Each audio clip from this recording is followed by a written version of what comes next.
दिल्ली के मुख्यमंत्री अरविंद केजरीवाल खुद तो शीश महल में रहते हैं, लेकिन दिल्ली की जनता को सड़कों पे ला दिया है। अब हम ऐसा क्यों कह रहे हैं? क्योंकि अरविंद केजरीवाल ने दिल्ली के 200 घरों पे बुलडोजर चला दिया है और ये घर उन लोगों के हैं जो निहायत गरीब और झुग्गियों में रहते हैं। आपको बता दें, यमुना खादर इलाके में अरविंद केजरीवाल की सरकार ने कार्रवाई की है, डीडीए ने कार्रवाई की है और 200 घरों को ध्वस्त कर दिया है। अब ये मामला पूरा क्या है, क्यों ध्वस्त किया है, हम आपको बताएंगे इस पूरी वीडियो में।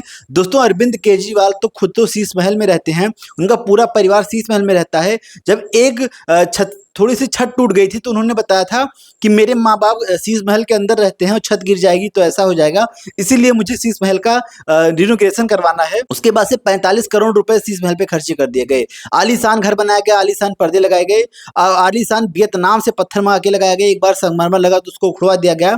मतलब अरविंद केजरीवाल अपने रहन सहन में थोड़ा सा भी समझौता नहीं करते हैं। जो व्यवस्थाएं उनको उपलब्ध होंगी वो दिल्ली की जनता के पैसों से उपलब्ध करवाएंगे।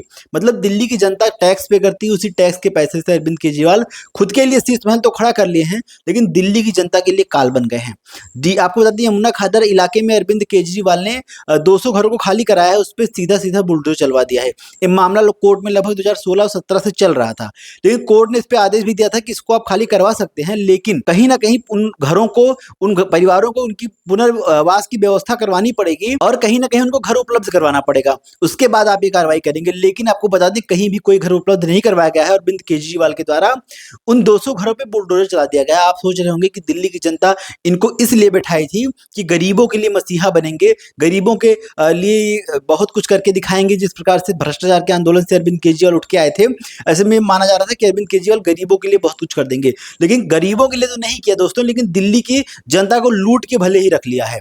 शराब घोटाला कर लिया। शीश महल में भी आप देख रहे हैं कि किस प्रकार से कार्रवाई हो रही है। 2 इंजीनियर सस्पेंड हो चुके हैं। आपको बता दें, इन्हीं गरीबों का श्राप है जिससे अरविंद केजरीवाल आज जेल में बैठे हुए हैं और शीश महल पे भी इन्हीं गरीबों के श्राप से ही कार्रवाई होगी। आपको पता है, 2 इंजीनियर सस्पेंड हो चुके हैं, 5 पे कार्रवाई की बात हो रही है। शीश महल में घोटाले की बात हुई थी, उसमें जो सुनीता केजरीवाल ने निर्देश दिया था कि संगमरमर का पत्थर नहीं लगेगा, पत्थर वियतनाम से आएगा वही पत्थर लगेगा, हम ऐसे वैसे पत्थर पे नहीं चलेंगे। उसके बाद से वियतनाम से पत्थर मंगवाए गए थे शीश महल में लगाने के लिए। आप सोच रहे होंगे कि अरविंद केजरीवाल कितने बड़े शौकीन हैं कि दिल्ली की जनता का खून पसीने की कमाई, एक बार उसमें पैसा लगता है, एक बार संगमरमर लगाया जाता है, उसके बाद से उजाड़ दिया जाता है। मतलब सुनीता केजरीवाल के निर्देश पे पत्थर उजाड़ के वियतनाम से पत्थर मंगा के लगवा दिए गए, लेकिन दिल्ली की जनता को रहने के लिए घर मुहैया न करवा के उनका घर भी उजाड़ देना, जो कि झुग्गी झोपड़ी में रहते हैं। आपको बता दें, दिल्ली कांग्रेस प्रदेश अध्यक्ष ने देवेंद्र यादव ने इस पे विरोध किया है। कांग्रेस इनका एक सदन में राहुल गांधी खड़े होकर बात करते हैं कि सीबीआई ईडी केजरीवाल को बिना मतलब का फंसा रही है। वहीं दिल्ली जो कांग्रेस कमेटी है वो हमेशा केजरीवाल का दिल्ली में विरोध करती आई है।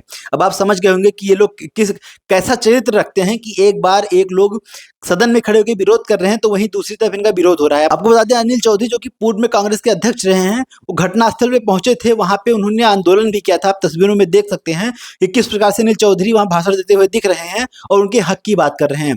अनिल चौधरी वही व्यक्ति हैं जो शराब घोटाले में उन्होंने शिकायत की थी, उसके बाद से एलजी ने पूरा कार्रवाई की थी। आपको बता दें, अनिल चौधरी ने पूरी तरीके से आवाज उठाई है कि इन घरों को खाली तो करवाया जाए, क्योंकि कोर्ट का आदेश है, लेकिन एक उनको घर की व्यवस्था करवाई जाए, एक पूरे इलाके में उनको सब्स्टिट्यूट के लिए उनको घर दिया जाए, एक पूरे इलाके में उनको शिफ्ट किया जाए, एक पुनर्वास की व्यवस्था की जाए, उसके बाद आप कार्रवाई करिए।